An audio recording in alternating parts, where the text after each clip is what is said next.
www.woowoomedia.com.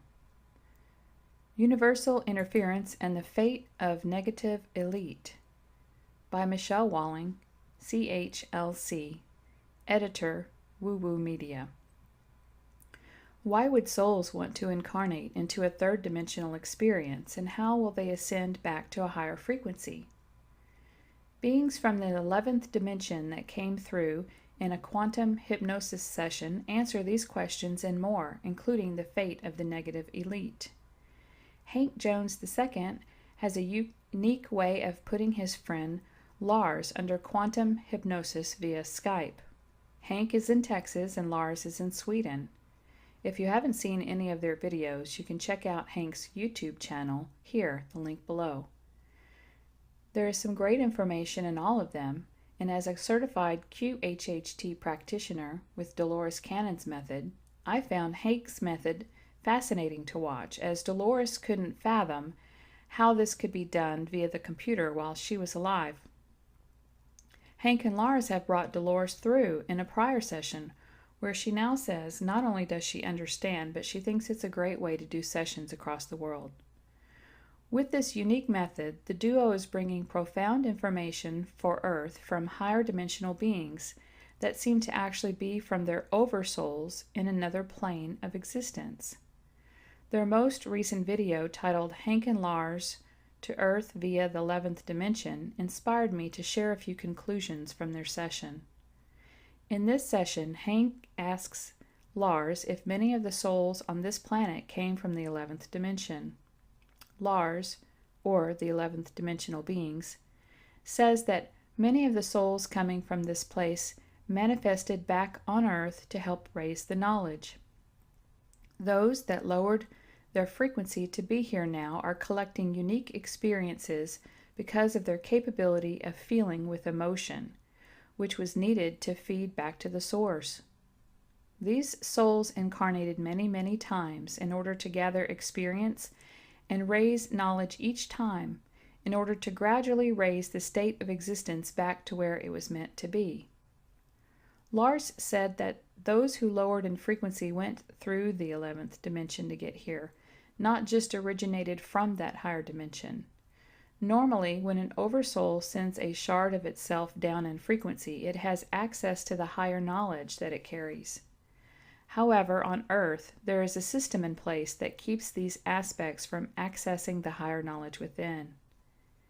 Hank asked if that would change because of the area that our solar system is passing through now, and Lars agrees. However, he says that this has been happening for hundreds of years already. However, the shift in knowledge and consciousness has been accelerating rapidly now as humanity is thinking collectively, because humans are figuring out how to connect back to their collective oversoul with methods like this one. Hank asked what the initial reason was for higher vibrational entities to lower their vibrations to have a third-dimensional experience. Was it intentional to bring as much information as possible back to the universal library or source?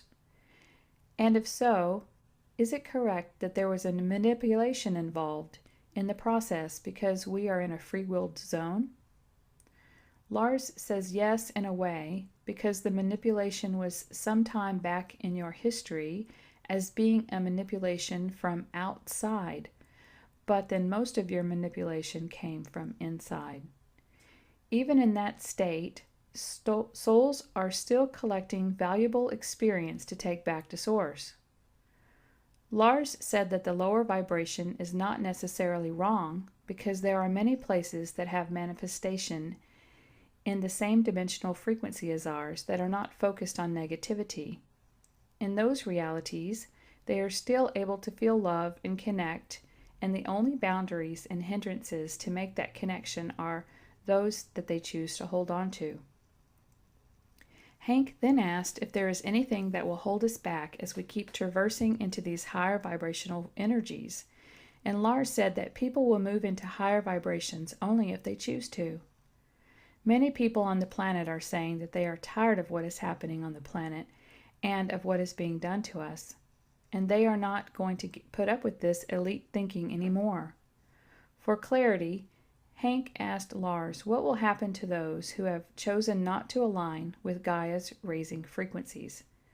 Will they eventually leave this space and go to another place where they can continue a third-dimensional experience? Lars said that they can do that, but they can't hold on to the negative vibration that they carry.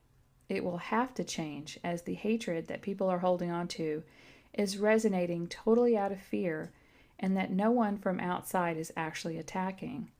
It's human versus human on Earth, and this all comes from within. Most people do not realize that we are creating this reality ourselves. The understanding of this creates an epiphany, which then allows them to make the changes within themselves that will change their external reality. Lars says that many people are waking up to this, and no one is shouting that they want more wars, except for a very small group of elite people still steeped in fear.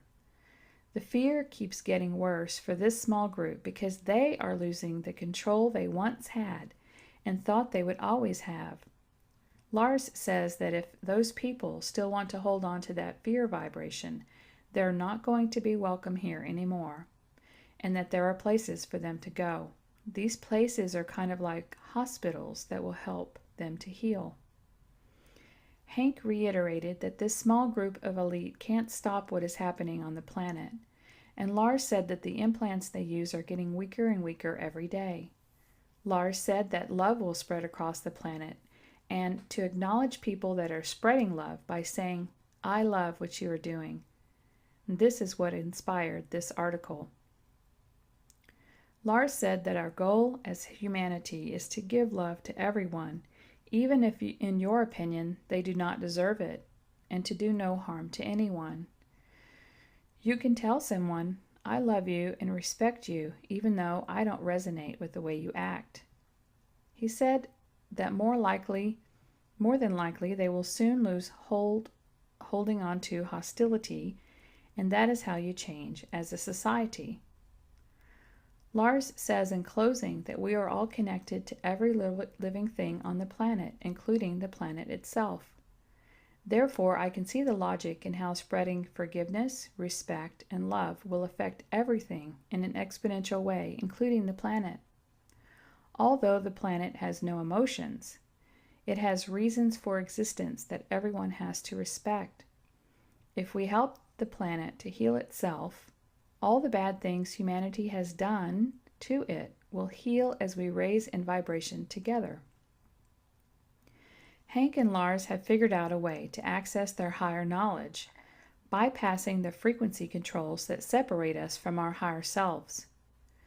By bringing through information from a place that has no limits, it is easier to understand the how and why we are in the situation we are in.